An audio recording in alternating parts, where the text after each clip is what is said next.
Now kids, take out your English literature copies and open it. First of all, you will draw margin line with 2-finger gap, mention date, CW and day. In the first line, you will write unit number 1. Na aita, unit number 1. In the second line, you will write unit name Anwar's dream. बेटा ये हमारी first working है, ठीक है। आपने जैसे मैंने copy ready की है आपने ऐसे ही रेडी करनी है, ठीक है। और जितनी लाइंस में जोन से वर्ड्स आते हैं आपने उसी तरह इनको नोट डाउन करना है, ठीक है। लिखने के साथ साथ आपने प्रोनाउंस भी करना है ताकि ये आपको अच्छे से याद हो जाए और आप इसको अच्छे से जो है याद कर सकें, ठीक है।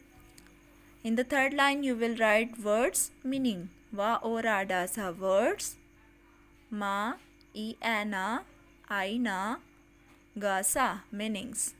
Then you will draw center line, give numbering 1 2 3 and 4. We have only 4 words meaning.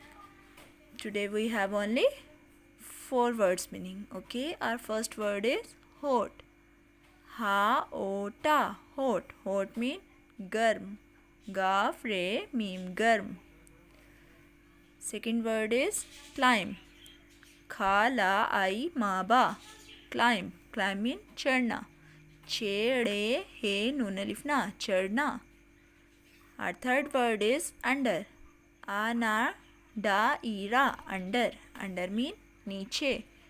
नून ये छे ये, नीचे. Our last and fourth word is nodding. ना ओ डबल डा आई नागा, nodding. Nodding मीन हाँ में सर हिलाना. हे अलिफ हा नून हाँ, मीम ये नून में, सीन रे सर, हे लाम अलिफ ला नून अलिफ ना, हिलाना. डन. बेटा आपने इसको according your formation neat hand writing में नोट डाउन करना है. देन आपने इसको याद करना है. याद करके आपने इसको दूसरी कॉपीज़ पे लिखना है, ठीक है, ताकि ये आपको अच्छे से याद हो जाए और भूले नहीं. Okay, take care. अल्लाह हाफिज़. अपना बहुत सारा ध्यान रखिएगा.